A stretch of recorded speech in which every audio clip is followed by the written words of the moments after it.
temos algumas universidades que já vão no ranking das melhores de África, mas não temos muitos pesquisadores. Por não termos muitos pesquisadores dentro de Angola, faz com que as nossas universidades não conseguem escalar na mesma velocidade que as universidades europeias estão a escalar. Tivemos a primeira revolução industrial, que foi a máquina a vapor.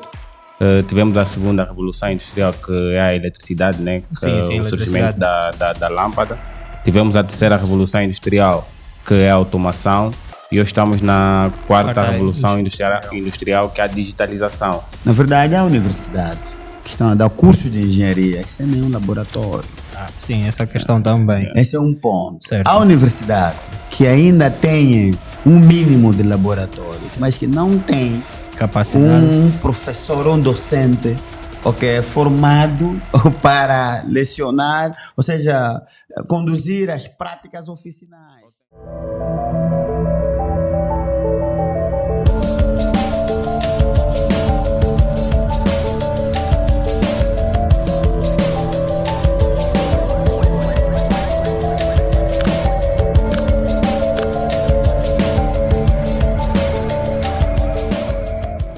Cordiais saudações. Este é o podcast Conheça os Engenheiros de Angola. Eu sou Daniel Cães. Como é de hábito, a entrevista é sempre com engenheiros. O propósito desse podcast é mostrar os engenheiros que nós temos cá na nossa praça e mostrar os engenheiros também que atuam no exterior. Hoje o nosso tema é importância da formação profissional na indústria 4.0 com inteligência artificial. Sem mais delongas, eu vou passar a palavra aos engenheiros que estão aqui a dividir o painel comigo para se auto-apresentarem. Boa noite. Boa noite. Boa noite. Gostaria que falasse um bocadinho do percurso acadêmico e o percurso também profissional. Boa noite a todos novamente. Meu nome é Luís de Água Rosada. Sou engenheiro de computação. Sou formado na Rússia, onde, graças a Deus, consegui ter uma grande... como que eu posso dizer? Tive a formação na Rússia, onde eu tive o diploma vermelho. Para além do diploma vermelho, eu tive uma média de 19,98. Após esse período, também fiz uma especialidade em modelagem de processos industriais para a indústria química e alimentícia. E depois decidi regressar em Angola. Em Angola e também na Rússia, até tive o privilégio de trabalhar para algumas empresas. Trabalhei para empresas brasileiras remotamente. Trabalhei também para empresas russas, como a Polygold, que é uma mineradora na Rússia, onde eu trabalhei com inteligência artificial. E cá em Angola atuei na PayPay, África, como Project Manager. Atualmente sou líder técnico em uma empresa chamada Bitkabir, onde estamos a construir o maior ecossistema para indústrias em Angola, neste caso. Uhum. Bom, eu com o russo, né? A tua apresentação até dá medo, né? Bom, eu sou José Soma. Não tive sorte de sair de Angola. Eu estudei mesmo, tanto aqui. Primeiro, o meu ensino médio foi no Simeone Mukune. Eu fiz eletrônica industrial e automação. Depois fiz a universidade no Oscar Riba. Então já esqueci, né? Mas é normal. Fiz a universidade no Oscar Ribas. Depois em ciências, ou seja, em engenharia informática e comunicação. Fiz mestrado no Gregório Semedo em gestão de transporte e logística. Tão logo que eu terminei a minha licenciatura em engenharia informática e telecomunicações, viajei, aí já comecei a sair um pouco de Angola para outros mundos. Viajei, tive uma sorte, portanto, viajei por um projeto, que esse projeto é que agora nós estamos a chamar aí o Sinfotec. Fui para o Brasil, no Senai, onde eu fiz automação e sistemas mecatrônicos, uma especialização, mas muito intensiva, muito boa. De lá voltei para Angola E de lá para cá já não parei tanto de estudar, porque depois eu fui conhecendo pessoas e olhando a minha condição, tanto social, na altura, o único conselho, portanto, que eu tinha, ou seja, o conselho que me davam, é que eu tinha mesmo que estudar, não tinha mais uma outra opção. E eu gostaria de partilhar aqui, acho que esse podcast também inspira as pessoas, não é? Eu pareço assim um pouco extrovertido, mas dentro de mim tem alguma tristeza, mas eu não parei por essas tristezas. Por que é que eu depois tive que me inclinar mesmo no estudo? Eu sou órfão de pai e mãe, eu não conheci a minha mãe, só vi meu pai um dia, então eu sempre vivi com a avó. Viver com a avó, pronto, os ensinamentos são sempre aqueles, não é? De muita humildade, muitas lições de vida. E depois a minha avó faleceu e eu vim para Luanda viver com o irmão.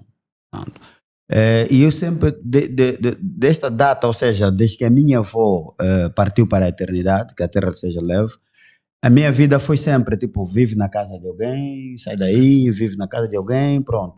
Então, eu tenho múltiplas educações, ou seja, você aprende uma coisa aqui, aprende uma coisa ali, etc. Então, passando esse tempo, eu tinha que ter uma inclinação onde eu poderia encontrar, tipo, um conforto. E na altura, foi no rap, eu fazia rap mesmo. Ok. Fazia rap, cantava. Não tive muito sucesso na altura.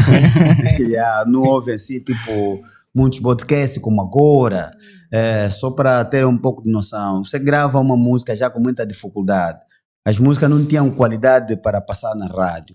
Mas quando aparecesse um jornalista, pronto, queria ajudar um pouco.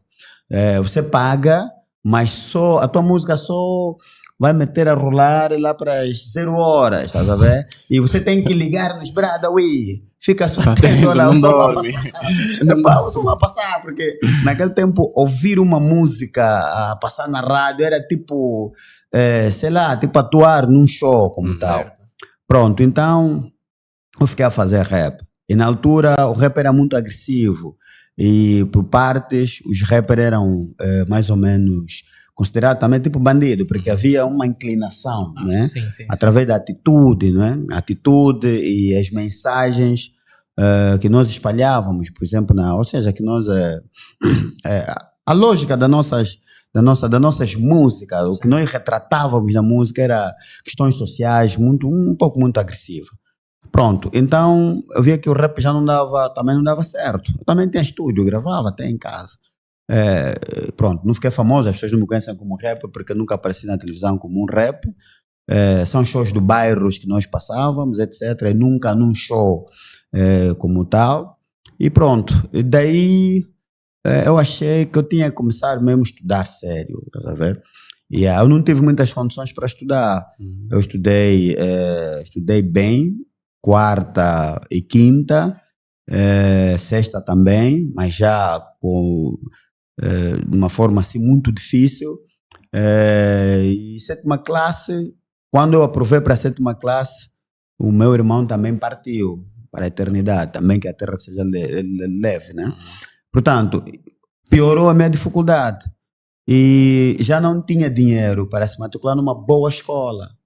Logo, apareceu mais um outro irmão que também não tinha muitas condições, mas do pouco que tinha, me inscreveu no Quimbango. Eu estudei sétima classe no Quimbango. Normalmente, as igrejas depois começaram a ajudar, não é, o governo, do ponto de vista da acadêmica. Então, pronto, eu também fui um desses beneficiários, estudar no Quimbango, onde eu fiz a minha sétima classe. Então, a inclinação, quer dizer, estas dificuldades todas que eu passei, eu fui tendo sempre, ou seja, fui lutando para descobrir, pronto, como é que eu poderia sair daquela situação. Era uma situação muito, muito difícil. Você está com os bradas, esses bradas, qualquer dificuldade, qualquer necessidade, pedem aos seus pais, você não tem pai. Certo. Ok? Então, até mesmo nas brincadeiras, eu era muito seletivo. Eu estou a brincar com alguém, mas eu sabia que esse tem muitas possibilidades. Eu não brincava com ele, porque ele pode me induzir a fazer uma determinada coisa e depois, na hora, se dar mal, não é? Nesta hora, eu não tenho ninguém para fazer essas cenas. Então, isto me tornava isolado. Me tornava isolado, porque eu não me sentia igual aos outros. Me tornava isolado. Então, ficando isolado, o que eu fazia era ler. E eu comecei a fazer as minhas pesquisas aquelas revistas, pronto, aqueles manuais aí da Testemunha de Jeová, Certo. Despertai, né? Eu acho que é Despertai. É isso. Pronto, eu tinha muitos aquilo, tá vendo? Então eu comecei a estudar, ler aquelas cenas todas. Na verdade, eu lia, não é no ponto de vista de investigar, quer dizer, a intenção não era investigar. A intenção era me ocupar, tá a ver? Para não ficar aí a pensar coisas que não... Pronto, coisas ruins. Então, eu preferia ler, ocupar a minha mente com experiência de outras pessoas, né? Ler muitos livros baseados em filosofias também. Os Jovens Perguntam, a Testemunha de Jeová, aqueles livros são muito educativos, eu aconselho para os mais novos. Então, pronto. Então, daí para aqui, eu levei o estudo ou conhecimento muito sério. Eu levei o conhecimento muito, mas muito a sério mesmo. Porque eu não teria mais nada a fazer se eu não tivesse conhecimento. Então, este conhecimento que eu fui obtendo através desses manuais, eu próprio pagava, conseguia alguma coisa, assim, por intermédio da música, do estúdio, pagava a explicação para eu também dar explicação. Quer saber como é que é? Eu ia nos preparatórios, ia nas explicações e tal, para eu também dar explicação. Na minha casa eu dava explicação. E graças a Deus, eu tinha sempre uma mentalidade assim muito aberta. Há pessoas que vinham ter comigo, né? Que solicitavam explicações, né? E eu pegava o caderno dele, eu estudava o caderno, entendia os exercícios e no dia seguinte mandava ele vir ter comigo e eu dar a explicação de acordo com o caderno dele. Então, para mim, o estudo é fundamental. Estudo e tudo que eu tenho até agora é mesmo por causa do estudo. Isso é bom. Isso Partilho algumas coisas, né? Que o engenheiro acabou de dizer, o engenheiro José Somia. O que é que eu também estudei no Simeão Mukuni. Ele escreveu mal meu nome. Meu nome é Soma mesmo. Sim, engenheiro José Soma. Estudei também no Simeão Mukuni. Ok, boa. Sim, fiz eletrônica e telecomunicações no Simeão Mukuni. Isso começou em 2014 até 2016. Sim, foi o ano que eu me formei no Simeão Mukuni. Também sou órfão, nesse caso, de pai, nesse caso. E posso dizer que eu, quando perdi o meu pai, né, já tinha aproximadamente 7 anos de idade, mas ainda recordo certas coisas que eu vivi com ele. Então, uma das coisas que ele fez é levar-me na escola. A primeira entrada que eu tive dentro de uma escola foi com meu pai que me acompanhou, e até hoje ainda tenho isso na minha mente, recordo até o dia de hoje. Então, eu sei que a educação é muito fundamental para mim. E eu via, nesse caso, certas dificuldades que a família tinha naquela altura. Então, a única forma que eu tinha para recorrer ou superar essas debilidades era mesmo por intermédio da formação. Então, também fui estudando bastante. Tive grandes pessoas que estiveram ao meu lado, grandes educadores que, de alguma forma, impulsionaram bastante os meus estudos. Isto desde o ensino médio, lá no Simeão Mukuni. Me recordo, tive um grande professor chamado Carlos Cristóvão, que foi um grande impulsionador, nesse caso, da minha vida acadêmica. Ele é quem me impulsionou para me estudar bastante matemática. Ele me falou que as coisas eram possíveis, eu tinha que me esforçar mais, e graças a Deus comecei a me esforçar. Fiz esse esforço imenso e comecei a ganhar um conhecimento também imenso em relação a matemática, física. E quando tive o privilégio de fazer o teste, isso em 2018, para a Bolsa da Rússia, eu fiz o teste, tive um bom resultado e fui para a Rússia e me formar nesse caso. Muito bom. Isso só mostra que com estudo nós conseguimos tudo. Certo. Para contextualizar aqui um bocadinho, estive a fazer algumas investigações, algumas pesquisas, né, por conta também do tema. Só para dizer que esse tema que estamos a falar hoje de inteligência artificial, não foi começado hoje. Naquele tempo acredito que era cientista. Em 1950 o nome dele é Alan Turing, provavelmente depois podem também investigar. Ele já teve a fazer algumas investigações também e ele escreveu algo interessante. Ele escreveu: as máquinas também pensam, ou se um dia as máquinas também irão pensar, e hoje as máquinas já pensam.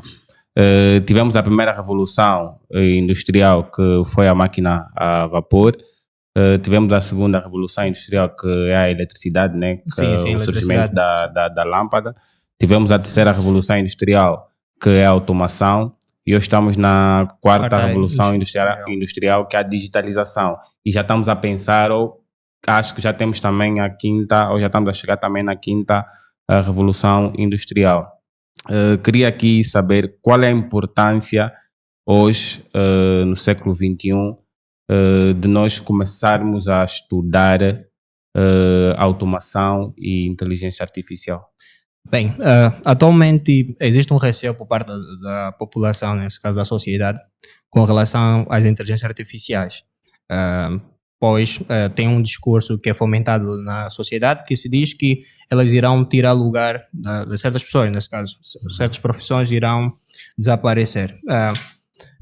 Como um engenheiro de computação, o que eu posso tentar realçar para a sociedade em relação a isso é que quando teve a primeira revolução industrial, que é a máquina a vapor, isso em 1760, se eu não estou em erro, naquela altura também houve necessidade das pessoas se adaptarem, nesse caso, à industrialização. Atualmente, a inteligência artificial é um grande mercado onde as pessoas também devem se adaptar. O que eu quero tentar dizer é que terão profissões que irão desaparecer e terão novas profissões. Nesse caso, atualmente já temos profissões que estão totalmente interligadas a inteligências artificiais. Então, isso cabe, nesse caso, para nós que vivemos dentro da sociedade, tentar se adaptar, isso fazer formações que vão se adequar com base às necessidades atuais, que estão interligadas com as inteligências artificiais, e de tal modo a se adaptarem, porque as inteligências artificiais não vão retirar, nesse caso, os postos de trabalho. Elas vão permitir com que o cidadão se adapte melhor ou faça melhor os trabalhos. Porque nós temos um grande problema que são os trabalhos repetitivos. Nós trabalhamos em certas indústrias ou fábricas e conseguimos perceber que temos vários processos que são repetitivos. E esses processos repetitivos, a inteligência artificial, como machine learning, deep learning, vieram para tentar solucionar esses problemas, tentar tirar esses processos repetitivos que tem na indústria para economizar o tempo. E deste modo permitir com que os funcionários possam usar esse tempo que foi aproveitado ou retirado para outros fins. Nesse caso, as tarefas que outrora eram feitas levavam muito tempo para serem feitas, hoje serão feitas em pouco tempo, com a ajuda das inteligências artificiais. Então, a população não pode sentir medo, não pode ter receio. Se nós olhar para um outro prisma, não no nosso, cá na nossa sociedade angolana, mas um prisma totalmente americano, temos visto grandes companhias internacionais, né? A Big Tech, eu posso dizer, como a Meta, que é a detentora do Facebook. Temos outras empresas como a Anthropic e não só, que têm, de alguma forma, tirado pessoal, têm tirado pessoas e essas pessoas têm perdido o seu emprego. Mas, atualmente, este mesmo detentor dessas mesmas empresas também têm dito que cometeram um erro, nesse caso, durante aquele processo.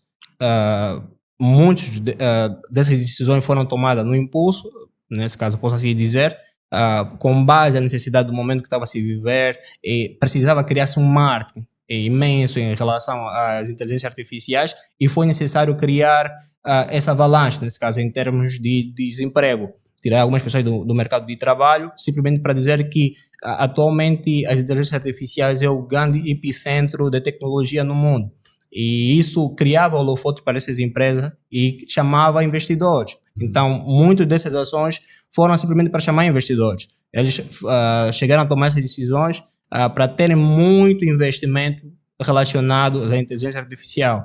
E temos visto atualmente, né, já teve uma entrevista há tempos do Mark Zuckerberg, que é o detentor do Metas, onde o mesmo disse que se sente mal por ter feito ou ter tomado aquela decisão naquela altura.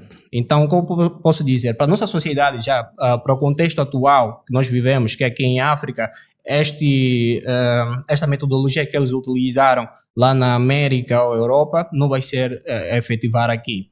Vai ser muito difícil ter pessoas ou empresas tomarem decisões para tirarem um pessoal do seu posto de trabalho simplesmente porque vão implementar um processo automático. Acredito que as empresas irão ter mais cautela em relação a isso, tentarão encontrar meios de substituir, nesse caso, o pessoal, mas darem um outro posto de trabalho, mas tirar totalmente a pessoa do posto de trabalho ao ponto de ficar em casa, isso será muito difícil. Uhum. Bom, é mesmo por aí, só contribuir um pouco. Na verdade, o surgimento das tecnologias é mesmo em função das necessidades do homem. E falou muito bem, não é? A evolução tanto da indústria até os dias de hoje. Por exemplo, quando surgiu, vamos lá dizer, entre a terceira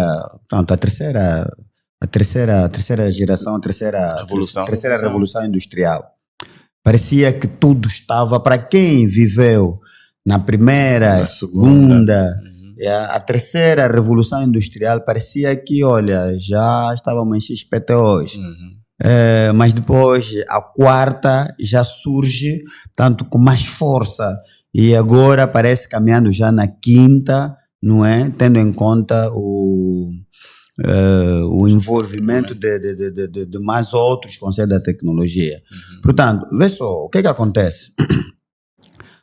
Na quarta revolução, na terceira para a quarta, o macro foi a automação mesmo.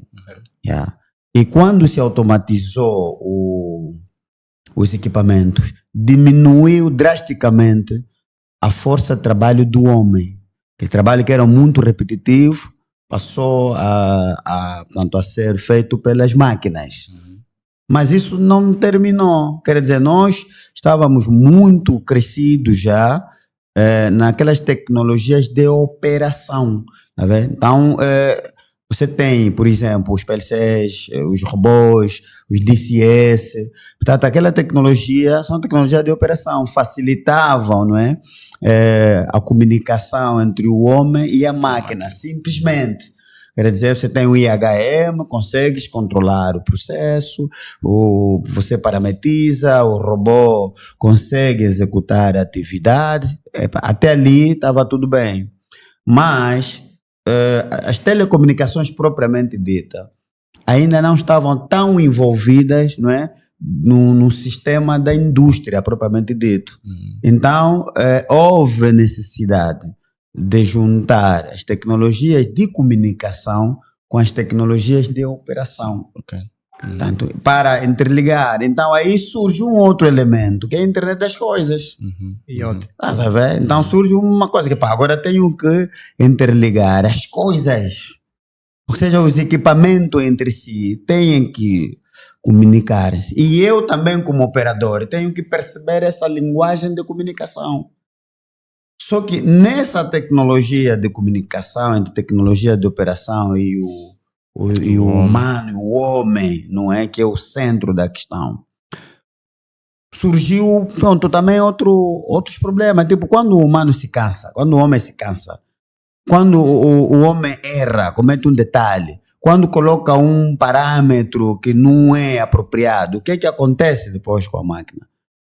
Então, que na verdade, segundo as pesquisas, já existia muito antes essa inteligência artificial. Sim. É tentar, em vez de automatizar, tornar simplesmente uma máquina autônoma. Por que a máquina também não decide?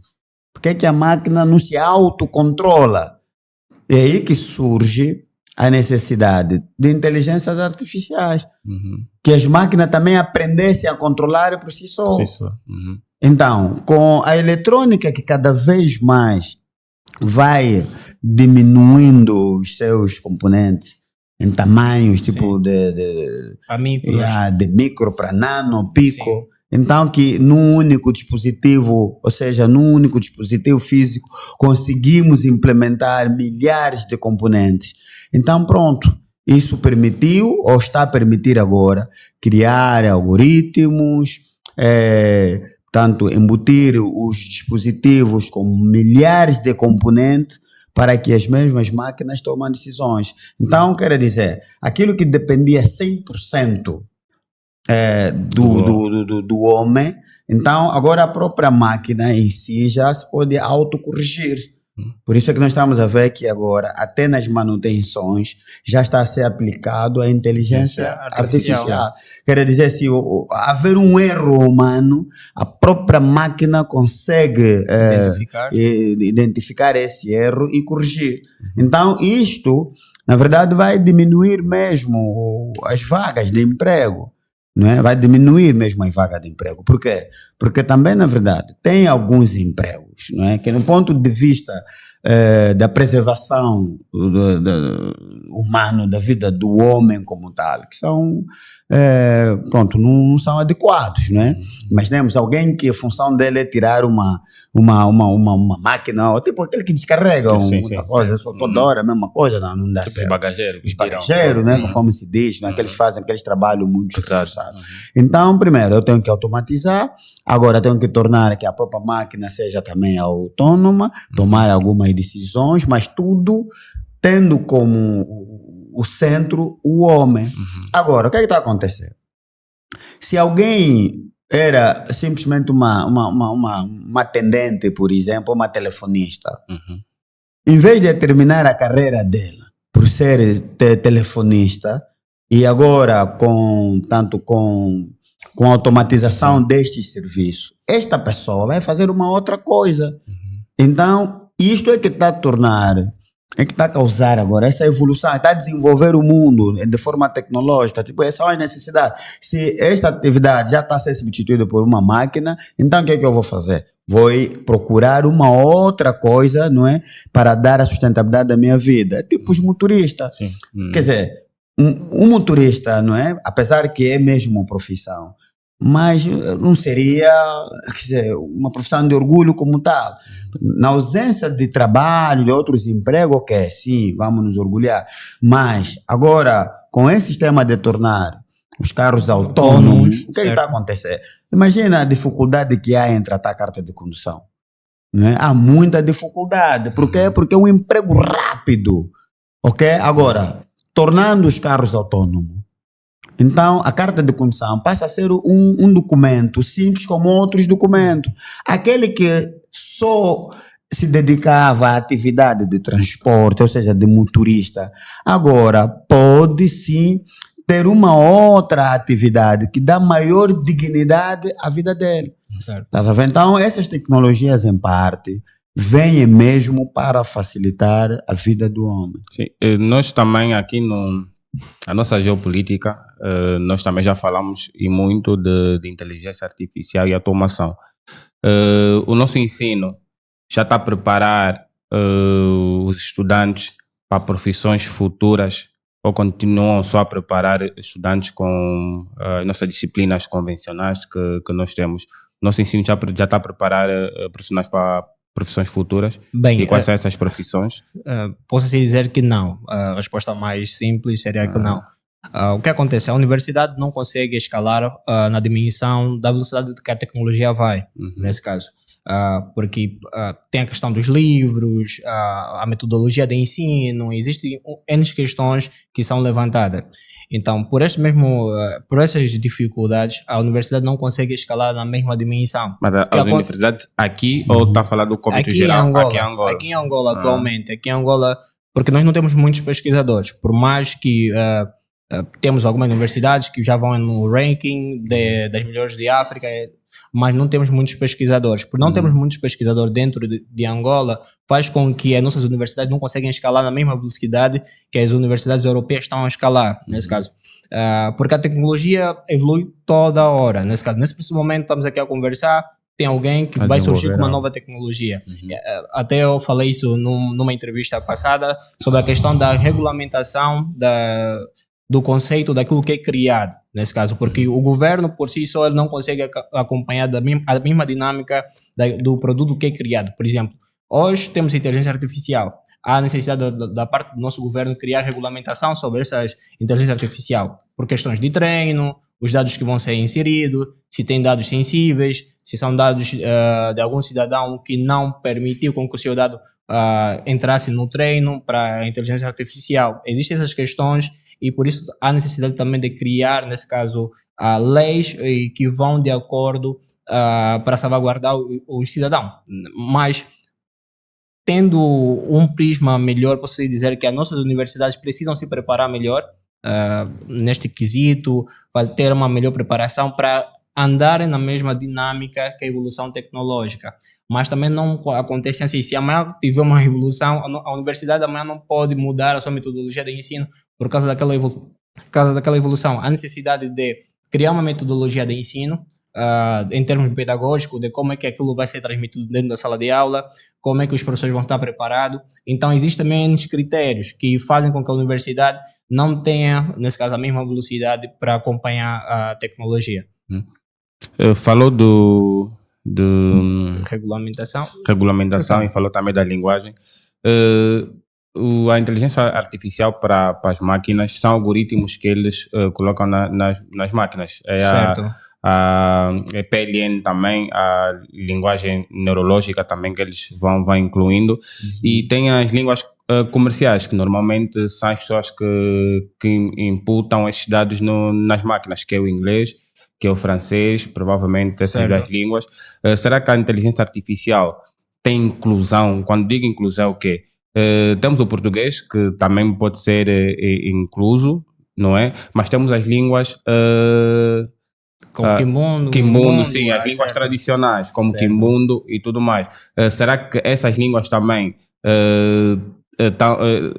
são inseridas também, ou pensa-se inserir nesse processo de inteligência artificial? Imagina, temos um robô aqui, certo, compramos de fora, óbvio, né, ainda, compramos de fora e levamos para a zona mais recôndita, né, no sítio rural. Não conseguem falar bem o português. Ou não conseguem falar bem o português, não falam inglês, não falam francês. Como é que essa pessoa, como é que esse povo vai entender-se com o robô? Certo.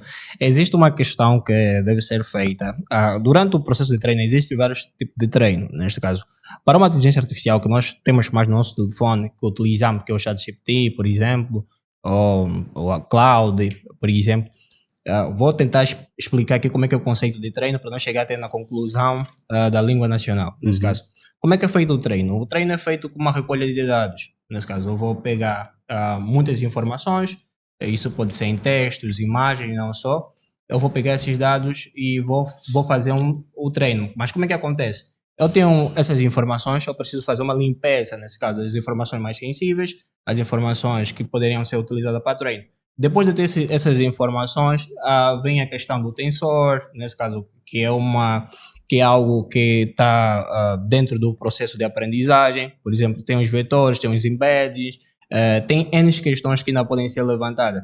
Mas eu vou pegar todas essas informações com base ao idioma que eu tomar a decisão. Eu, como cientista, nesse caso, eu posso dizer que estarei lá dando treino à máquina. Eu quem escolho o idioma, nesse caso. Eu vou escolher o idioma. Normalmente, o inglês é o mais fácil. Por que o inglês é mais fácil?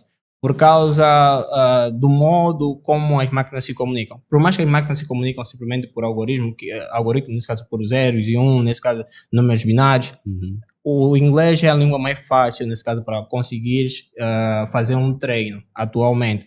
Após fazer um treino em inglês, há necessidade de você fazer com que o modelo treinado possa aprender com um outro idioma. Por isso, quando um usuário está a fazer uma pesquisa, por exemplo, eu faço uma questão no ChatGPT, ele pega no texto, faz uma tradução em inglês e depois ele me traz a resposta com base ao meu idioma. Nesse caso, as máquinas são treinadas com base ao idioma inglês. Cá, em Angola, há necessidade, sim, para as pesquisas nacionais, quando a gente começar a fazer pesquisas do gênero ou começar a criar sistemas ou modelos, posso assim dizer, que vão solucionar certos problemas locais, a gente também fazer treino com base ao idioma local, mas até o momento não tem um conhecimento relacionado a isso, que já teve um treino em Angola, onde colocaram, nesse caso, uma língua nacional, de modo a facilitar a comunicação com a inteligência artificial. Não, até o momento não temos feito isto. Eu queria acrescentar sobre a preparação se as nossas escolas aqui em Angola estão preparadas do ponto de vista do ensino, da implementação de uma cadeira, tanto que abordasse sobre inteligência artificial. Eu tenho acompanhado notícias, não é, por toda a parte do mundo, não é, nos canais internacionais. O que se debate até agora é a regulamentação da inteligência artificial. Nós já estamos a caminhar agora em direção em que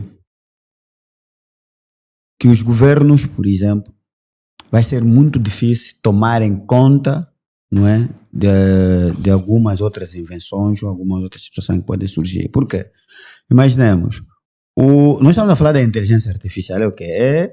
Artificial é porque não é natural, não é? Alguém pensou e pronto, vai programando, etc. Então, e a máquina vai tendo comportamento como se fosse inteligente, mas na verdade ele vai acessando, não é, uma base de dados onde tem milhares de informações, que tem um algoritmo que vai tanto direcionar até encontrar o artigo ou o tema daquilo que foi solicitado. Pronto, controlar o pensamento, ninguém controla, é só Deus. Deus é que controla o pensamento. O homem para o homem, ninguém consegue controlar o pensamento das coisas. Quando é que chega até as hastes, por exemplo, governamentais? É quando eu crio uma determinada coisa, ou vou numa feira tecnológica, apresento, etc. E aí, pronto, torna-se público e depois tem que cumprir algumas regras. Por exemplo, aqui em Angola, cerca elétrica ainda não tem uma regulamentação. Não é? Ainda não tem uma regulamentação para colocar as cercas elétricas. Eu talvez ainda posso também que arriscar que até as câmeras de vigilância. Sim. Você está a passar a câmera da minha casa. Vocês aqui têm câmera, por exemplo. Quer dizer, vocês nem avisaram que estamos a ser filmados. E aí você está a passar ali, quer dizer, isso tem regra, não é? A altura da cerca elétrica, a região onde vais colocar, portanto, a cerca, tem regra. Mas o que é que acontece?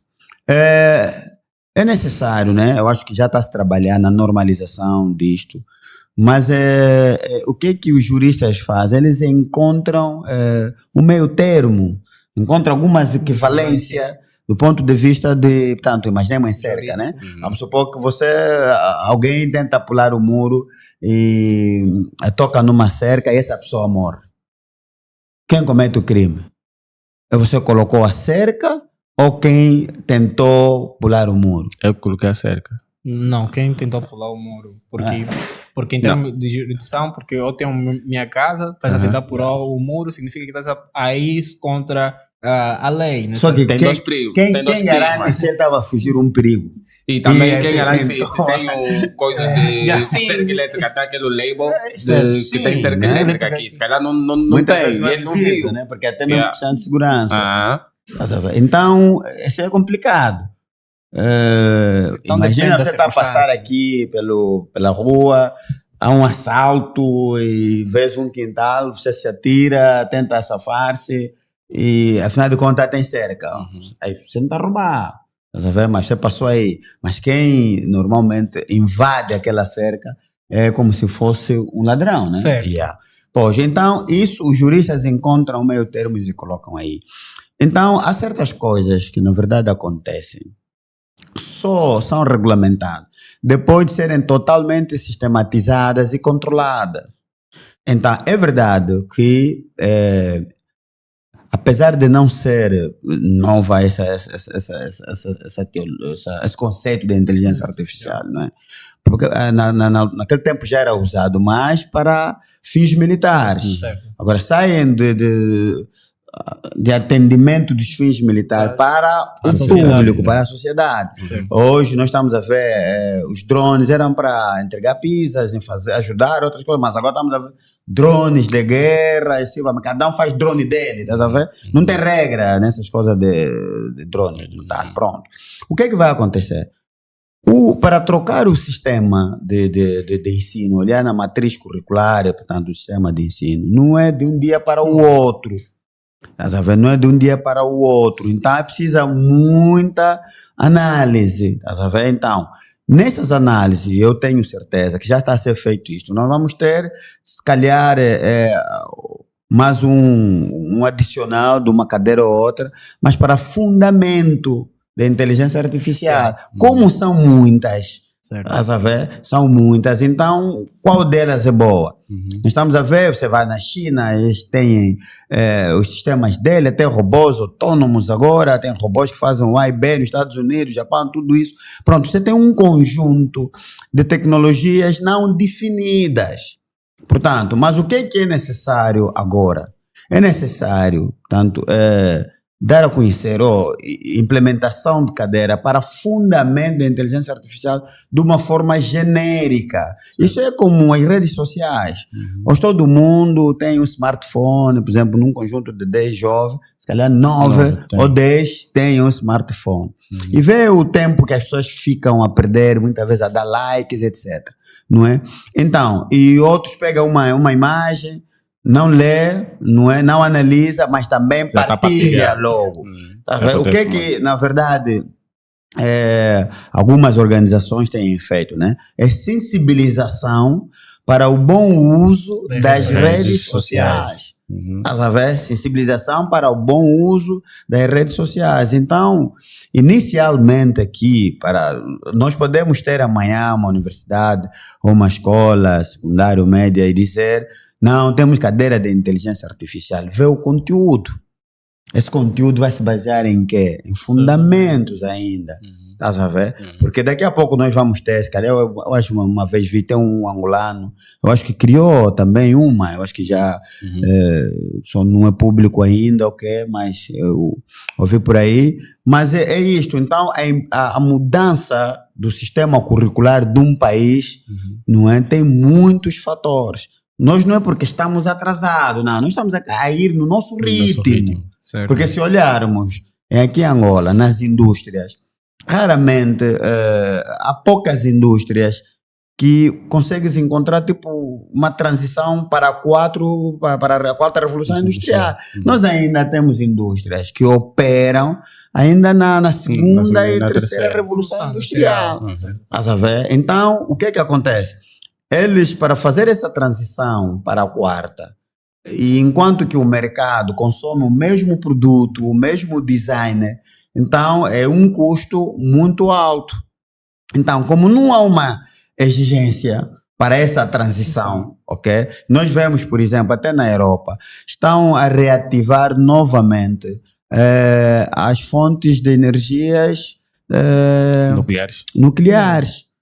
Eles já estavam a apostar para energias renováveis, tanto essas energias verdes, mas eles olharam que não. Já estão a reativar. Por quê? Porque é como essas fontes de energias fósseis não vai acabar agora. Está a ver a confusão do petróleo? Está a ver a própria confusão do petróleo. Vamos ver. Essas turbinas eólicas não tem que lubrificar mesmo a hélice. Você vai precisar ainda de um derivado. Tá percebendo? Então, a transição tecnológica não é feita de um dia para o outro. E Angola está a caminhar no seu ritmo. Já há uma empresa, não quero aqui tanto citar o nome, porque ainda não está a patrocinar aqui o nosso podcast, que já está dentro da indústria 4.0. Já há sistemas, portanto, a internet das coisas já é uma realidade. Já funciona. Está exatamente dos padrões europeus. Estás a ver? Então, é só para dizer que nós mesmo também, e já aqui, é bom parabenizar nessa vossa iniciativa, portanto, de falarmos de temas como este, porque para quem está a nos assistir aos poucos também, começa a ver que, afinal de contas, já se fala disso, Sim. e nós vamos impulsionando as escolas, o governo, estás a ver? E a olhar que, na verdade, é importante encontrar um espaço para debatermos sobre as transições tecnológicas. Então, que tal ter, afinal de contas, módulos ou disciplinas que abordam sobre essa transição? Estás a ver? Então, por exemplo, na transição energética, nós já temos agora cursos de energias renováveis. Sim. Né? Já temos cursos de energias renováveis. Há uma grande aposta também já neste ramo, mas pronto, e hoje, graças a Deus, se já estamos mais ou menos equiparados, pode se formar aqui para a Europa, pelo menos já estás dentro daqueles fundamentos necessários para um técnico que opera energias renováveis, tá vendo? Não dependemos, até nós aqui exploramos pouco as energias fósseis, fontes fósseis, tá vendo? Nós exploramos mais é mesmo energias renováveis, tá vendo? Até natural, isso a energia renovável até nós temos. Nós somos muito fortes nisso. Então, eu creio que mais tarde ou mais cedo vamos ter implementado cadeiras, tanto essas cadeiras, esses módulos que vão abordar sobre a internet das coisas, sobre inteligência artificial. E há alguns centros também já de formação que já estão a dar essa formação. Então, falta talvez rever os currículos e depois tanto acompanhar, ver dentro do qualificador para ver o que o qualificador diz, não é? Sobre quem é formado, portanto, nesta área. Sim. Porque quando se fala da formação profissional, a formação que é feita tem que gerar profissão. Certo. E essa profissão tem que ser uma necessidade da sociedade, da sociedade ou da indústria. Então é por aqui. Né? Falou queres acrescentar? Não, concordo 100% nesse caso.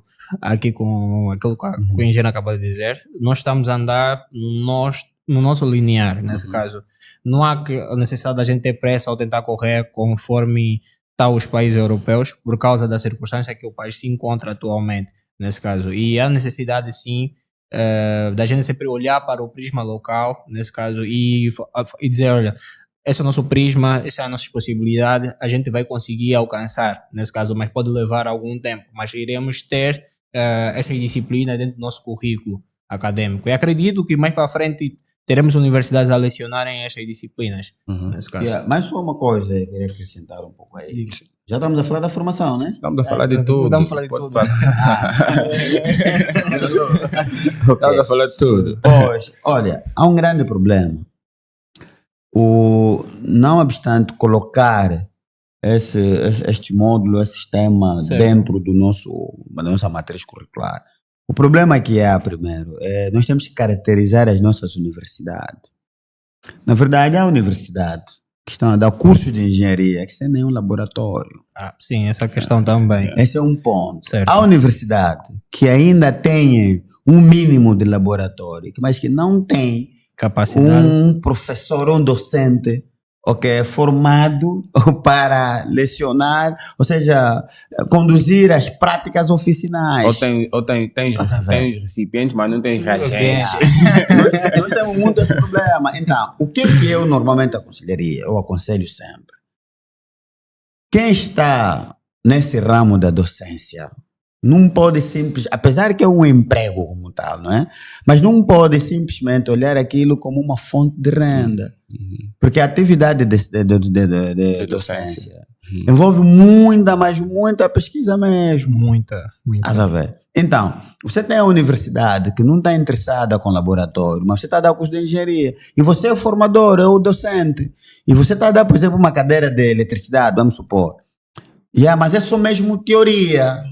É que você tens que sozinho, tens que se despertar. Eu estou a mentir. Como é que eu vou lecionar uma cadeira técnica sem nenhum equipamento para poder fazer demonstrações práticas. Sim, do conhecimento. Em função disso, se isso acontece, ou se o docente tiver experiência, pode trabalhar com os formandos ou com os estudantes.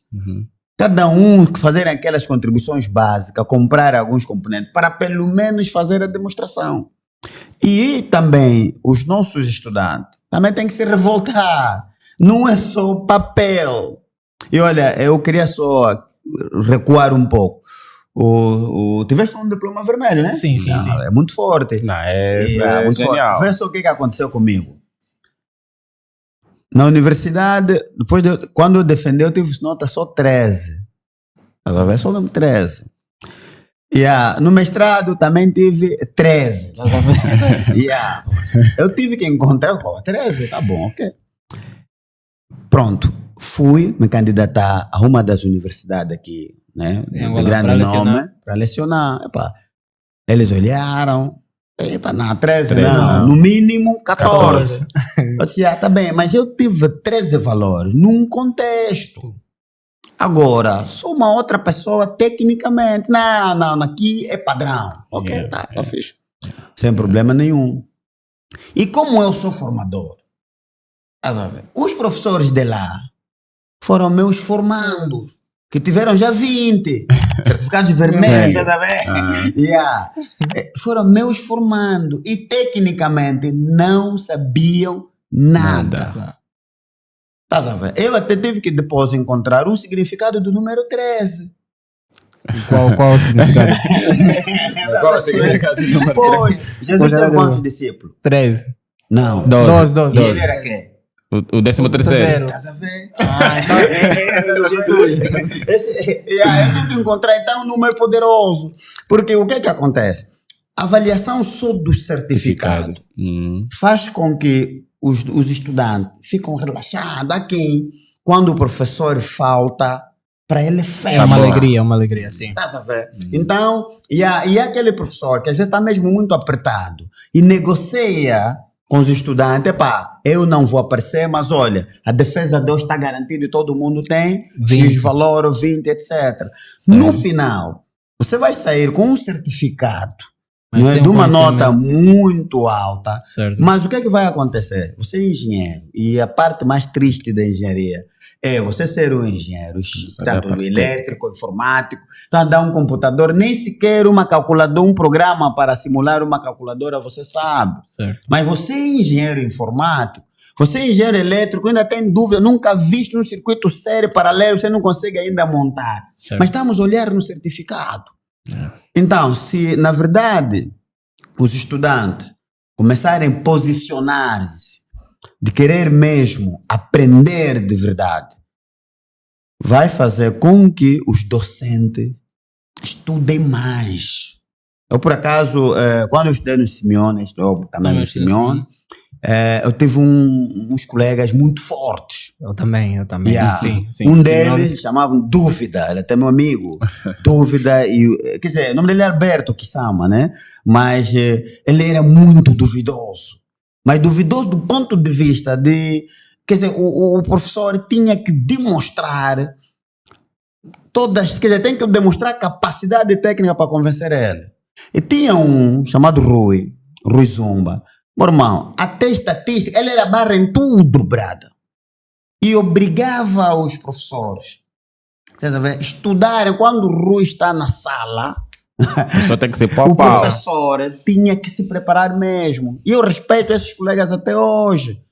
Quer dizer, o professor tem que se preparar mesmo. Eu via isso. Antigamente eu não controlava muito bem porque essas coisas, mas hoje, que já estou num outro nível de compreensão científica, eu vejo que, afinal de contas, quando o estudante é mesmo forte, se interessa com matéria, passa mesmo, tem as anotações do que o professor vai dizendo, mano, se torna alguém espetacular. E você está vendo que agora o formado ou o formador, o formando ou o docente não está interessado. Há quem tem milhares de cursos.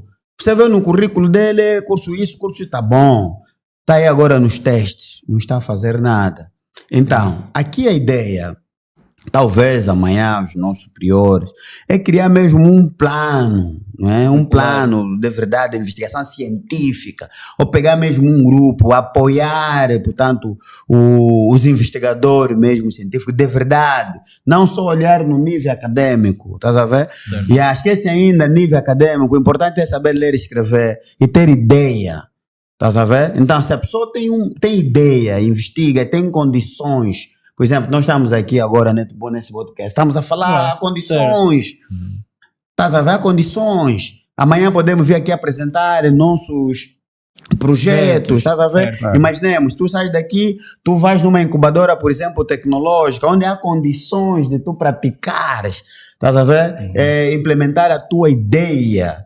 Então, se haver essas condições, eu acredito, em Angola tem mas muita gente boas mesmo. Sim. Estás a ver? Então, o problema aqui tem duas coisas, entre o estudante, o docente. Se o estudante for exigente, o docente irá evoluir também. E vai evoluir. E se ele evoluir, o que é que vai acontecer? O estudante vai aprender. E a escola ou a universidade pode estar no ranking, mano. Com certeza. Estás a ver, né? Não tem muita dificuldade para não estar no ranking. Com certeza. Estás a ver? Só não estamos ali, porque o ensino, sobretudo aqui no nosso país, ainda é negócio, ainda é fonte de negócio. Sim. Estás a ver? A dificuldade é agora na hora da empregabilidade. Você estudou, tudo bem, está aqui o certificado, fez aí alguns cursos. Porque há pessoas até num centro de formação profissional, falta. Como é que você vai faltar num curso assim intensivo, mano? Estás a ver? Você está a faltar num curso intensivo e alguma coisa vai dar uma profissão, você está a faltar mais. Para quê? Você vai faltar numa aula prática, vai fazer o quê na indústria? Estás a ver? Então, nós temos visto, por exemplo, é verdade que no ponto de vista portanto, do crescimento populacional angolano, né? Tem muita gente, é desproporcional com as empresas que vêm surgindo. Nós temos mais população do que as empresas. Logo, o nível de desemprego vai sempre elevando. Não é porque não tem emprego, estás a ver? Não é muito bem assim, mas nós estamos a crescer mais do que o investimento do ponto de vista industrial, estás a ver? Então, o que é que acontece?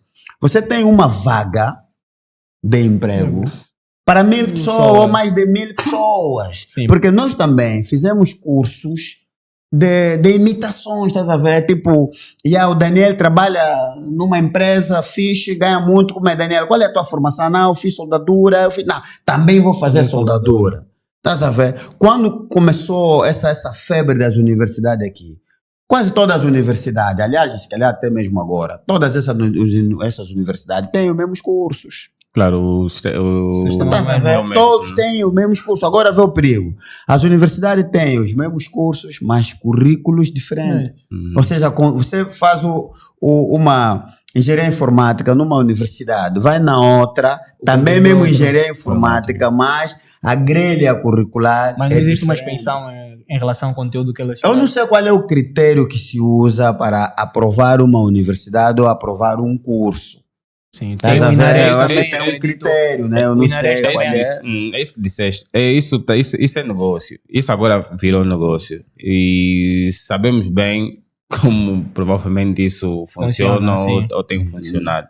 Então isso vai continuar assim por muito tempo, até que as pessoas ou o órgão, né, de direito se despertar e falar, não, também queremos evoluir. Enquanto o órgão de direito não querer evoluir, enquanto o órgão de direito não querer que nós também sejamos independentes, porque nós somos formados para ir procurar emprego. Nós já temos que ser formados para gerar também emprego. Nós não podemos só depender de uma empresa estrangeira que está aqui, para todos nós ir lá correr. Nós podemos também constituir as nossas empresas aqui angolanas e gerar emprego para o nosso irmão angolano. Bom, aí vamos só abrir agora, vamos colocar uma interrogação ali. Pronto, quem nos faz pergunta aqui é você. Mas pronto, vamos colocar aqui essa pergunta, né, para os três aqui debater. Certo. Então já identificamos o problema. Qual é a solução? A solução, ela varia por vários ângulos, primeiramente. Já que nós temos um número populacional muito grande e temos poucas empresas e estamos a formar muitos com variedade de cursos, devemos criar disciplinas ou mecanismo para com que o cidadão possa criar sua própria empresa. Nesse caso, Qual é esse mecanismo? Para primeiramente, nós ajudar financiamento. quem está em casa. Financiamento. Eu digo isto porque. Tens o teu projeto, ainda sim, não eu sou está projeto falando disto. Falar projeto qual? Projeto grande. Tem um projeto grande. ligado à saúde, nesse caso, que permite, de alguma forma, o governo controlar toda a saúde de todos os angolanos. Até posso explicar aqui. Claro, tem que ser. Agora eu estou a lembrar dele. Tem um projeto. Tem um projeto grande. Só está a recordar agora. Sim. O meu projeto ele foi criado na Rússia. Nesse caso, eu criei enquanto num período que estava internado. Estava doente. Sim, Essa é a história. eu estava internado na Rússia. Tive miopericardite vascular. Nesse caso, eu fiz uma cirurgia aqui e para o coração. E naquela altura eu fiquei internado e decidi criar algo que poderia facilitar a vida de muita gente. Nesse caso, aí nasceu o SUSA, Sistema de Unidade de Saúde de Angola. O SUSA ele foi desenvolvido dentro de uma sala do hospital. Foi demonstrada para os doutores que estavam lá naquela sala do hospital e eles viram o projeto e abraçaram. Quando vinham para Angola, demonstrei o projeto em algumas feiras e não só. Agora vou tentar explicar realmente o que o projeto faz. O projeto permite, nesse caso, o governo conseguir mapear todas as situações de saúde de Angola. Por exemplo, temos várias províncias e temos doenças sazonais, por exemplo. Temos doenças sazonais que só acontecem na épocas de chuva, na épocas quando está muito quente também temos outros tipos de doença. Para além disso, o sistema também vai permitir com que o governo possa saber se vamos estar prestes a ter um surto ou não. Ele começa a fazer um scanner dentro dos hospitais, permitindo ver se existe algum padrão de alguma doença surgindo em alguma determinada localidade, permitindo assim com que as equipas da saúde possam trabalhar de forma mais efetiva e responderem às situações de saúde. Fora esta questão, o sistema também permite doações de sangue. Por exemplo, tem um problema aqui em Angola ainda existente. Quando alguém vai num hospital por algum motivo de saúde e precisa receber alguma doação de sangue, ele escreve no Facebook e as pessoas ficam partilhando nas redes sociais. Nesse caso, o grupo sanguíneo, ao ponto de encontrar alguém para conseguir ajudar essa situação. O sistema por si só já consegue fazer esse scanner, ele tem um banco de dados de todos os angolanos, sabe o grupo sanguíneo de todos e consegue identificar as pessoas mais perto de alguma zona, envia mensagem para essas pessoas a dizer, nesse caso, que se poderiam ajudar, e ele também tem voluntários por si só. As pessoas podem cadastrar voluntários que quando receberem mensagem vão se prontificarem de irem até o hospital e conseguirem ajudar. Fora esta questão, o sistema também tem uma árvore de saúde de família. Como é que é a árvore de saúde de família? No dia que eu fui internado, os doutores me perguntaram sobre a minha família. Então eles me perguntaram se a minha mãe tinha algum tipo de doença, se o meu irmão tinha algum tipo de doença. Através daquela questão que eles fizeram, eu consegui também implementar essas questões dele dentro do sistema. Nesse caso, quando eu desenvolvi, também fiz isso. O sistema permite, nesse caso, eu conseguir ver a saúde da minha mãe, a saúde do meu irmão, dos seus filhos, da minha mulher, por exemplo, e todo mundo que faz parte da minha família. Nesse caso, quando eu dou entrada a um hospital, por algum motivo de saúde, automaticamente o doutor já consegue ver, nesse caso, o estado patológico da minha família e consegue dar uma resposta melhor a uma situação de saúde. Essa é uma das funcionalidades. O sistema também consegue emitir alerta. Por exemplo, algo que acontece muito aqui em Angola, as pessoas faltam no trabalho por questões de saúde, tem que levar justificativo ao trabalho, o trabalho muitas das vezes nem nega, nesse caso, o justificativo pensa que é falso e não só. O sistema permite com que as empresas possam se cadastrar no sistema. Nesse caso, todas as empresas nacionais iam se cadastrar no sistema.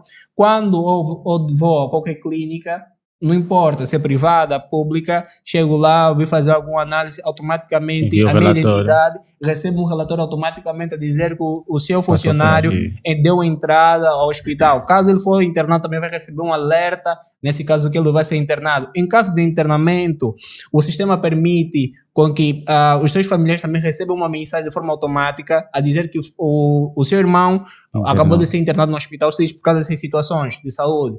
Ele vem à cama, vem tudo, vem isso. Então, é um sistema muito completo. O sistema, quando foi desenvolvido e logo já dele está feito, o sistema funciona 100%. O meu grande objetivo era implementar ela aqui. E outra, tinha algo que eu pensei, também que faz parte do sistema, mas é uma questão do comercial, que é, por exemplo, eu tenho um dinheiro e consigo comprar um carro, uma ambulância, coloco dentro do sistema, porque aqui em Angola temos um grande problema, temos um déficit de ambulâncias. As ambulâncias não equadunam com a quantidade populacional que nós temos. Tem pessoas, eu consigo pedir um táxi, automaticamente eu tenho o meu telefone, chamo um táxi e consigo pedir. Se eu tenho dinheiro para pedir um táxi, eu consigo pagar uma ambulância. Por que eu não posso permitir com que outras pessoas que tenham condições colocam as suas ambulâncias, quando tiver uma situação de emergência, eu ligo para aquela ambulância, a ambulância também vem até mim, nesse caso para socorrer. O sistema também tem isto implementado. Então é múltiplas funções dentro de um só sistema, por isso eu chamei de SUSA, Sistema de Unidade de Saúde de Angola. Eu até pensei que o nome era russo. Pensou um projeto desse. Não, mas qual é a dificuldade até esse projeto? Atualmente a grande dificuldade é a aceitação, nesse caso do projeto, para ser 100% implementado. Eu preciso de autorização, porque eu preciso implementar ele dentro das unidades hospitalares, nesse caso.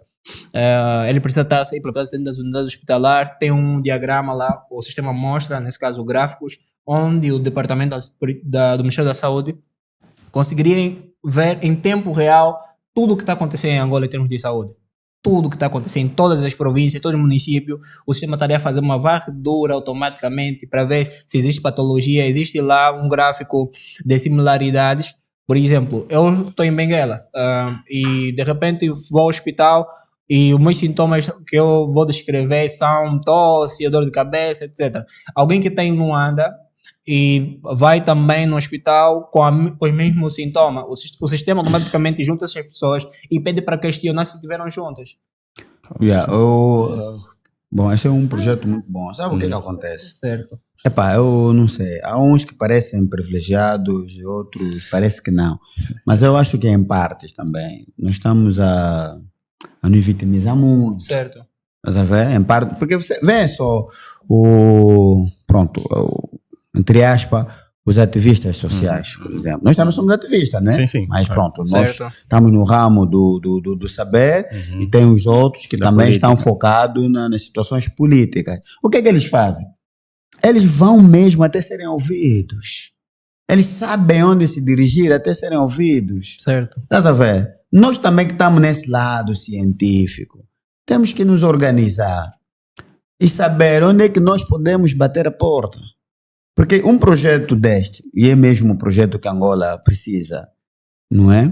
Pode até sofrer um pouco de algumas alterações, tendo em conta as políticas, tanto sociais, as políticas também dos hospitais, sistema de segurança, para também que os dados não vazam, não é? Porque há muitos dados, não é? Os hospitais têm muitos dados, tem que ser totalmente sigiloso.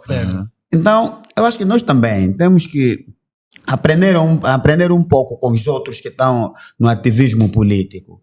Como é que eles conseguem chegar até ali e são ouvidos? Estás a ver? Nós também temos que ver esse mapeamento.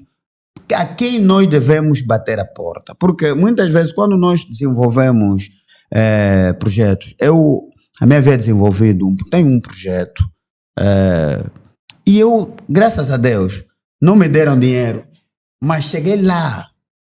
Estás a ver? Eu cheguei até num ponto em que eu consegui apresentar o meu projeto, só não ganhei ou só não fui financiado. Porque, na verdade, a primeira informação que eu tive é que eu poderia orçar o projeto a valores que eu quisesse. Mas, afinal de contas, o financiador tinha limites de valores. Mas eu fui ouvido. Estás a ver? Então, eu conheço ainda essas pessoas, eu acho que não adianta falarmos aqui, não é? Talvez são pessoas que não... Mas é uma instituição mesmo pública, não é? Talvez depois vamos conversar para depois, amanhã, ir pronto, dizer mais ou menos de que jeito é o que eu fiz para chegar até ali. Estás a ver? Então, o meu projeto estava muito caro mesmo, do ponto de vista financeiro, por acaso estava mesmo caro, porque era um projeto de implementação já real, não era imaginário, era mesmo real, que obrigava a compra dos equipamentos, treinamento, instalação, deslocações, então tinha um orçamento muito elevado. Pois, por que eu trago aqui esse tema de... É que nós sabemos os problemas, e os engenheiros somos nós. Certo. Eu há dias... eu acho que é nessa atividade do Musec Tech. E eu falei dos tipos de emprego. Eu falei dos tipos de emprego, né? Onde eu falei do emprego de sonho, emprego por necessidade, empregos por competência e emprego por influência. Destacando o emprego por necessidade. Sabe o que acontece? Você, por mais forte que você for do ponto de vista de engenharia, de técnica como tal, quando a necessidade assola, você quer fazer qualquer coisa, estás a ver? Sim, para ter algum dinheiro. Tu queres fazer qualquer coisa para ter algum dinheiro, só que depois se acomoda. Estás a ver? Você encontra pronto, aquele emprego como uma zona de conforto. Quer dizer, você foi por necessidade, mas acabas de tornar aquele emprego como um emprego de sonho. Como quem diz, deixa só já, vou ficar aqui. Nós temos muita gente que são maltratados nos locais de trabalho. Sim. Mas só por saber que se eu sair daqui, estás a ver já a suposição, se eu sair daqui, que já estou acostumado, que já sei o que eu faço, não sei o que vai acontecer comigo. Então, aquele medo faz com que as pessoas continuam naquela empresa. Não, eu até chamo isso morte de competências. Né? Ele vai continuar ali, fazer a mesma coisa, aperta no botão, desliga ali, liga aí, desliga aí. A vida dele toda é ligar, desligar um motor, uma máquina, etc. E se conforma com aquele salário, porque aquele salário já paga as contas dele, já tem uma casa, já tem um carrinho, então ele desenha a vida dele naquele ciclo. Então, nós identificamos os problemas, certo. Nós sabemos como é que as nossas escolas estão. A escola está mal, por exemplo. O formador ou o professor não está a dar bem aula. E tem uma direção. Quantos professores ou docentes tiveram abaixo assinado? Tipo um conjunto de estudantes fazer um abaixo-assinado porque o professor não domina a matéria. É pouco. É pouco. Até gostaria de frisar aqui algo. Aqui em Angola temos um grande problema ainda, que é professor-aluno competitividade. Dentro da sala de aula, o professor, muitos dos professores em Angola competem com os alunos. E gostam até quando os alunos tiram muita negativa, a turma toda. Então, é um critério estranho. Mas um professor para ele está ganhando. Um professor, o aluno mesmo que você lhe ensinou durante um bom tempo, está a tirar negativa, você está estranhando, você é pessoa. Vimos há tempos nas redes sociais uma docente que os alunos foram a recurso e ela comprou bolinho. Nesse caso, comprou bolinho para todos os estudantes que vão para recurso na disciplina dela. Nesse caso, eu não consegui entender bem o gesto, se é um gesto para irem no recurso, pagar bolinho.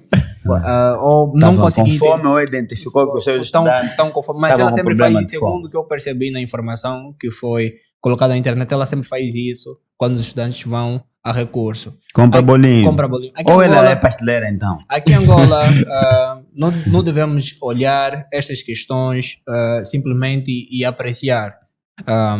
Os alunos não podem competir com os professores, nem os professores competirem com os alunos. Não pode ter essa necessidade. Não existe essa necessidade. O aluno vai para a universidade com um simples objetivo: validar o seu conhecimento. Ele vai lá para validar o seu conhecimento. Ele vai aprender coisa, porque nem tudo que nós adquirimos como conhecimento é da escola. É da escola. É adquirido em casa, alguma formação extracurricular, e a gente vai para a universidade simplesmente para termos uma validação sólida do meu conhecimento que eu tenho. Eu chego na universidade e encontro o professor a tentar competir comigo em termos de exercícios de matemática, física, química, e isso não avança.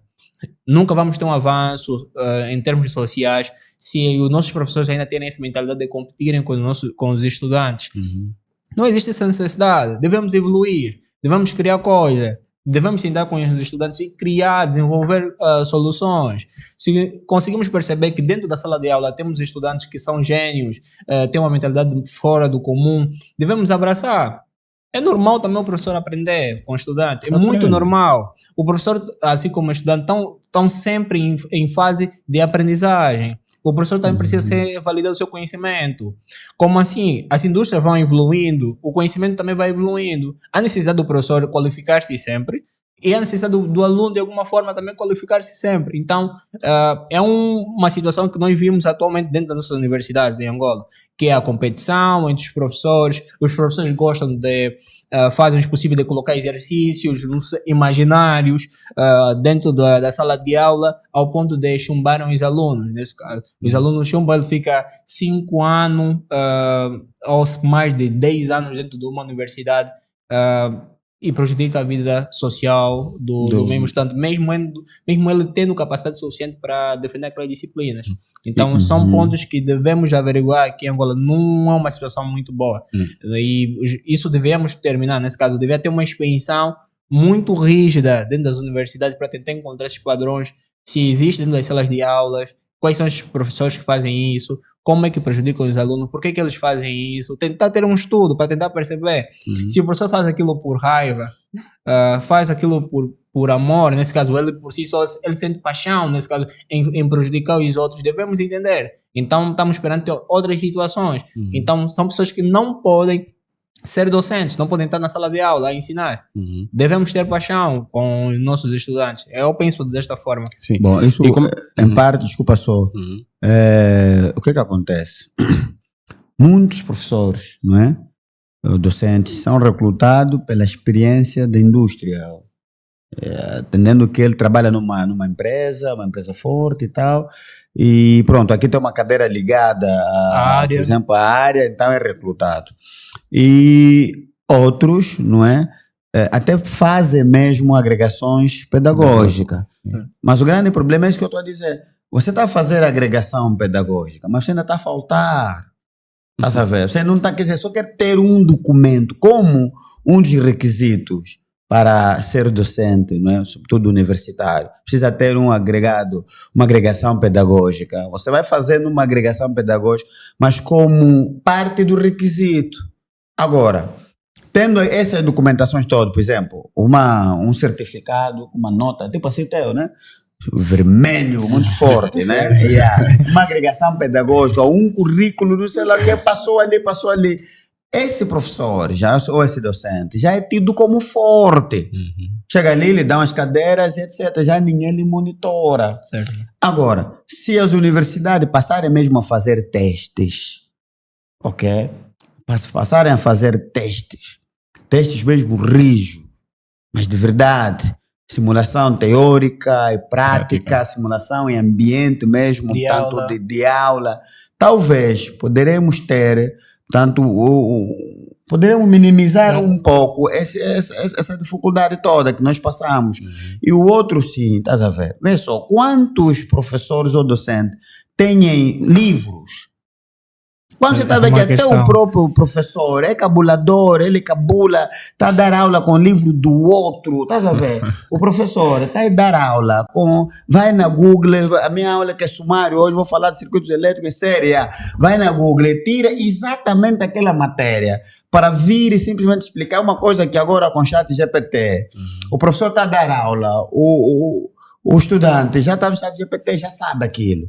Porque o professor está a usar exatamente a mesma fonte. Os professores não pesquisam, não investigam.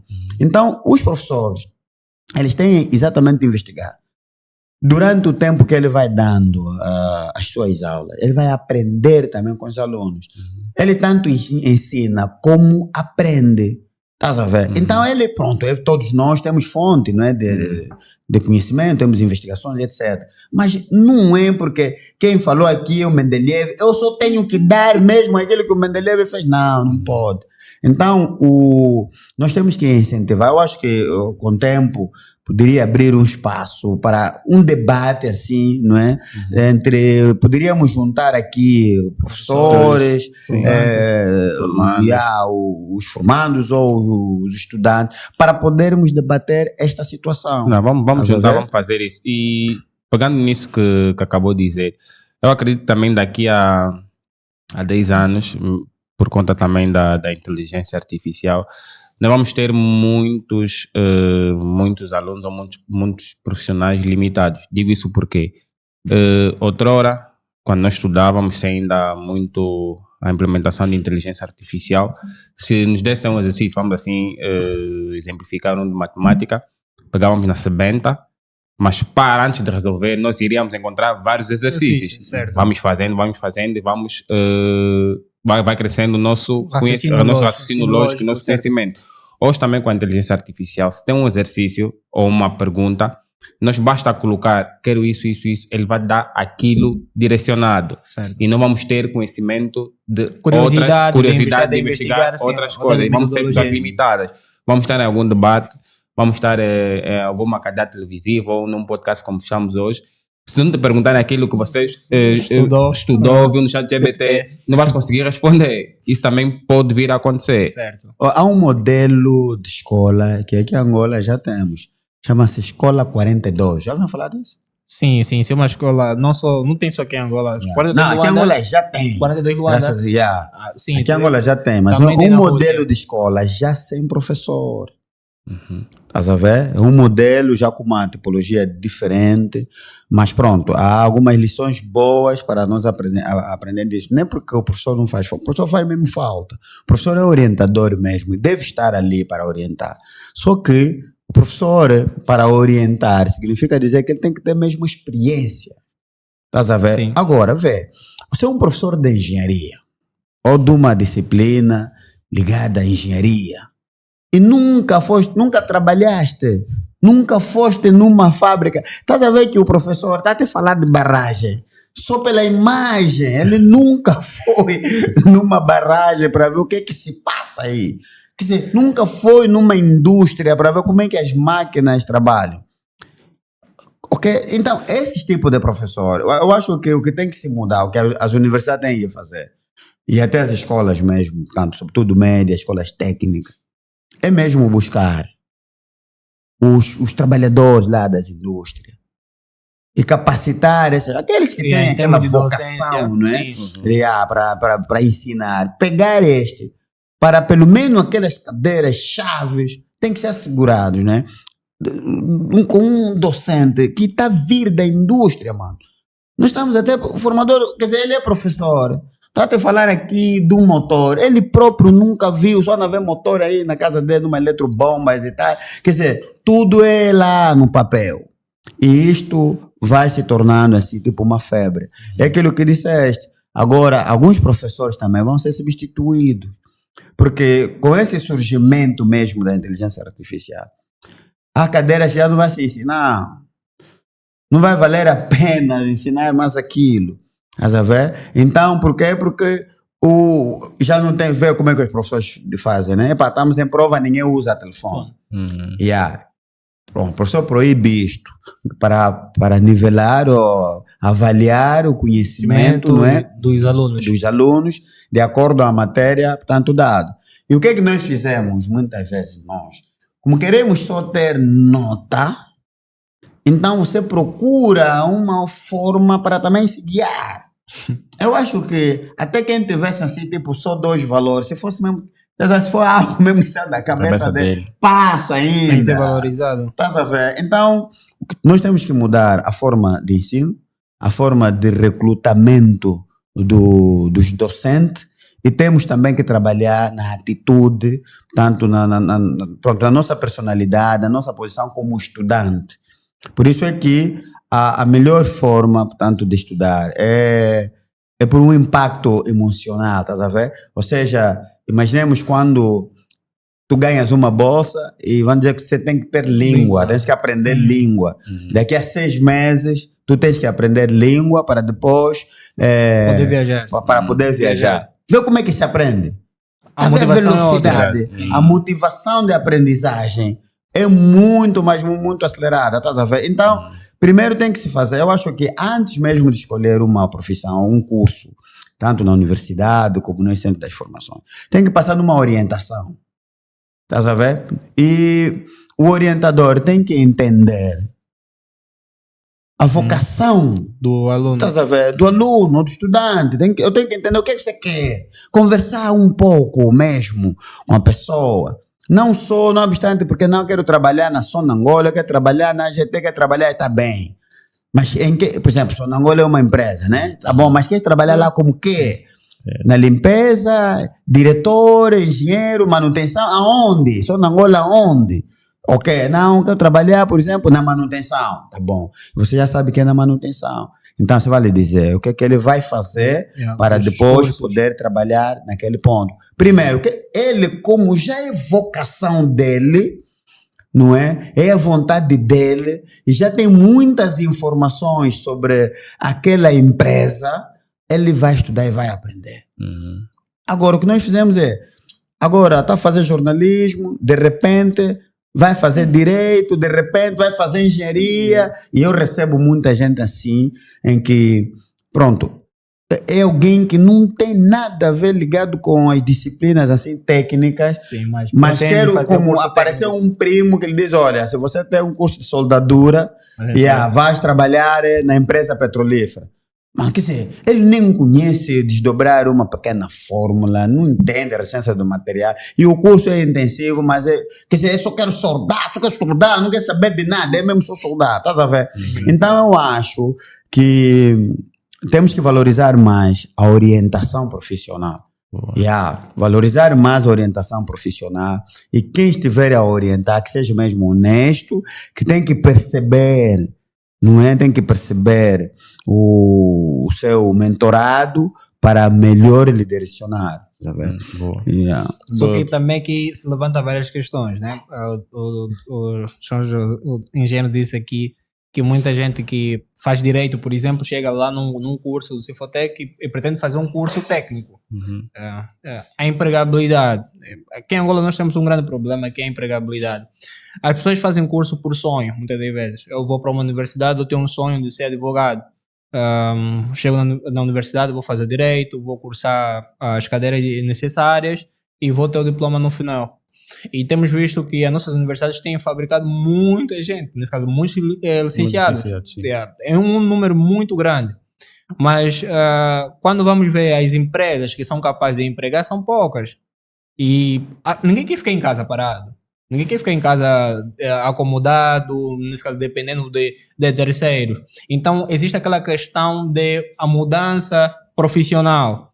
As pessoas fazem isso não por paixão, muitas das vezes, é por uma necessidade. Ou preciso ter um dinheiro e preciso entrar no mercado de trabalho. E muitas das vezes as indústrias, principalmente de petróleo, são as que mais empregam. Então, deste modo, faz com que muita gente que, mesmo tendo um curso de direito, fez filosofia, fez uma outra formação que não se coaduna com a engenharia, ela pretende fazer um curso intensivo simplesmente para entrar no mercado de trabalho por uma necessidade. Então, há esta pequena questão que ainda deve ser resolvida dentro da sociedade, que é criar mais postos de trabalho, como já frisamos há pouco, criar mais postos de trabalho para dinamizar o mercado. Nem todos devem ficar na indústria petróleo. O país não funciona assim. Tem várias áreas que precisamos de novos engenheiros, nesse caso, precisamos de novos advogados, pessoas que vão trazer ideias, nesse caso, no parlamento, pessoas que vão decidir coisas novas para a sociedade angolana. Então, precisamos disso. Quando o governo criar um mecanismo que vai facilitar com que a pessoa que terminou o emprego tenha mais facilidade em encontrar alguém que terminou a universidade tenha mais facilidade em encontrar um emprego, aí sim vamos ver pouca gente, nesse caso, indo para o Cifotec que não são ligadas à engenharia, indo fazendo curso de engenharia. Porque se eu tenho a possibilidade de trabalhar num escritório de advocacia, nem que for passo aqui a publicidade do David Mendes, por exemplo, não tenho necessidade de eu fazer o curso de engenharia. Não tenho. Eu me formei nesta área, tenho possibilidade de emprego, há uma rentabilização muito boa, então vou trabalhar nesta área. E também então existe esse critério. E também existe uma fádula, uma mentira, ou não posso dizer totalmente, algo que é contado sobre as indústrias de petróleo. Aqui em Angola temos muitos jovens que simplesmente eles querem ter dinheiro, nesse caso. Eles querem ter dinheiro para conseguirem ter uma vida. E é dito que o mercado petrolífero é um mercado que mais paga bem. Então, por consequente disso, por muita gente não ter uma educação mais sólida, aqui é um mercado que pagam bem, então quero este mercado. Mas outro hora ele não tinha essa informação. Quando ele estava dentro da universidade, ele não sabia qual era o mercado que pagam bem. Ele só vai conseguir entrar, ter uma percepção melhor do mercado quando ele termina e a necessidade de ir atrás. Ele começa a ir atrás, então tem aquelas conversas com seus amigos, familiares, não só, e ele vai começar percebendo que o mercado petrolífero tem um salário exorbitante. Então, cria nele uma necessidade enorme da mudança de emprego. Olha, vou mudar de área porque esta esfera é a que paga bem e preciso deste dinheiro para certas necessidades pessoais. Então, há necessidade do governo, a sociedade, conseguir entender estes padrões e não simplesmente, como eu posso dizer, a gente olhar por isso como um todo, posso assim dizer. Sim. Pessoal, mais uma vez, esse é o podcast Conhece os Engenheiros de Angola, estamos já no fim. Peço, né, ao pessoal que esteja a assistir, se gosta do nosso conteúdo, partilha, siga o nosso canal, coloca like, faça o seu comentário, sua crítica positiva para nós melhorarmos, porque a ideia aqui é passar conhecimento, passar o bom conhecimento e aprender também com vocês aí a partir dos comentários que querem que nós possamos abordar no próximo podcast. Aos engenheiros aí, dão garra no podcast, partilhem mesmo ao máximo no vosso grupo do saber, no vosso grupo profissional, porque assim nos motiva mais a criar conteúdos como esse, que na verdade não é só para nós, é para benefício de todos, não é só para nós que estamos aqui no painel, é para benefício de todos nós, tanto os que estão a assistir agora, os que poderão assistir futuramente. Estamos na reta final, vou dar 2 minutos a cada, passou rápido o tempo, mas ainda temos muita coisa por falar. Vou dar 2 minutos a cada para darem um conselho de novas profissões, novos cursos que possam seguir, novas habilidades que possam ter para seguir a dinâmica que o mundo está a enveredar, que é uma dinâmica muito, mas muito rápida. Então, queria esse conselho de vocês para todos nós. Eu posso dizer que, primeiro, não tenha medo. Eu digo isso... A sua câmera é essa? Minha câmera é essa, né? Sim, eu digo para a sociedade, é jovem, estás a se formar, não tenha medo de algo, das circunstâncias que a vida vai apresentar.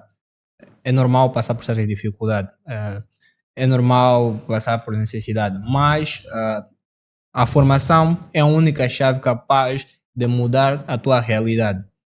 Eu me formei, tenho me formado, tenho feito formações, então é o único exemplo que eu tenho vivo e pautado para demonstrar para a sociedade de que a formação é capaz de mudar o modo como eu enxergo o mundo. Nesse caso, essa é a única frase que eu queria passar aqui para o pessoal. Bom, sempre extrovertido. Pronto, eu digo o seguinte, né? Primeiro, as pessoas devem se libertar. Devem ver Angola de uma forma diferente. Nós constantemente alimentamos a nossa mente, porque os lugares privilegiados já têm pessoas escolhidas, não é? Que o país não está bom, esse país já não vai melhorar, esse país... É que às vezes pensamos que o país é deles, certo? Ok? Enquanto afinal de contas, o país é nosso. Primeiramente, nós temos que fazer parte do país. Nós temos que fazer parte. Quer dizer, se nós achamos que o país não está bom, nós também não estamos bem. Então, nós temos que libertar mesmo dessa falsa ideia que os lugares privilegiados já têm pessoas escolhidas. E nós temos que, na verdade, eu tenho um slogan que eu digo sempre no meu LinkedIn: invista naquilo que acreditas. Eu conheço muita gente, aliás, eu sou exemplo disso, não é? Por isso é que na minha introdução eu falei um pouco de mim, mas não queria só aprofundar, senão vocês poderiam aqui chorar. Eu vim do nada para que hoje as pessoas, quando olham para mim, até pensam que eu sou marimbondo. Ou seja, as amizades que eu tenho, eu criei mesmo no mundo do saber. Tá a ver? Isso, na escola eu criei, eu soube escolher os meus amigos.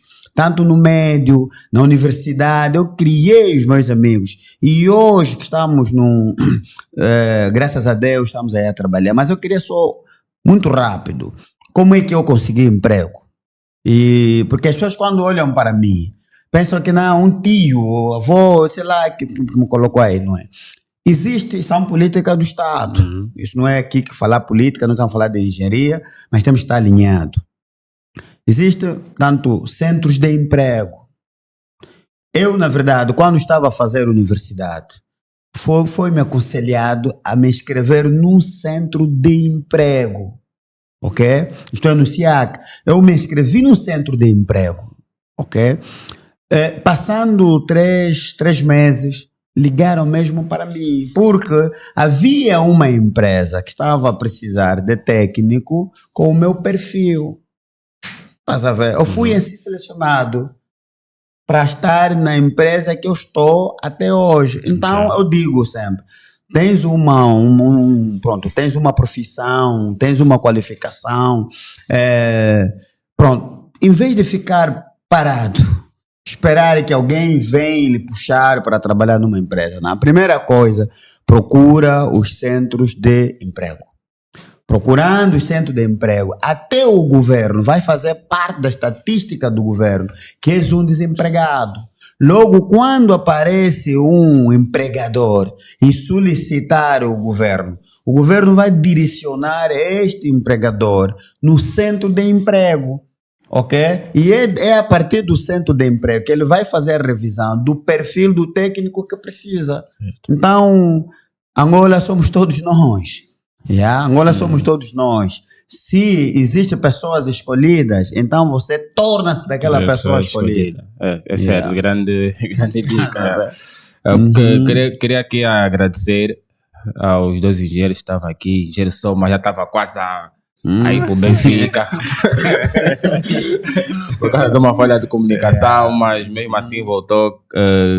Queria agradecer ao engenheiro Rosada também, Luís Rosada também quero agradecer.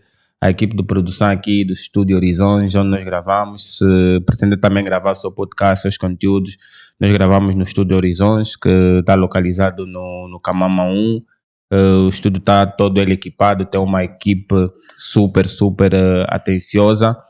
Mais uma vez, pedir que sigam o canal, que compartilhem o canal, que comentem, que sugiram temas para os próximos podcasts. Quero também aqui agradecer mais uma vez ao pessoal que tem contribuído e muito para o nosso podcast. Então, fecho com um adeus e ficamos até o próximo podcast. Okay. Muito obrigado. Muito obrigado. Obrigado.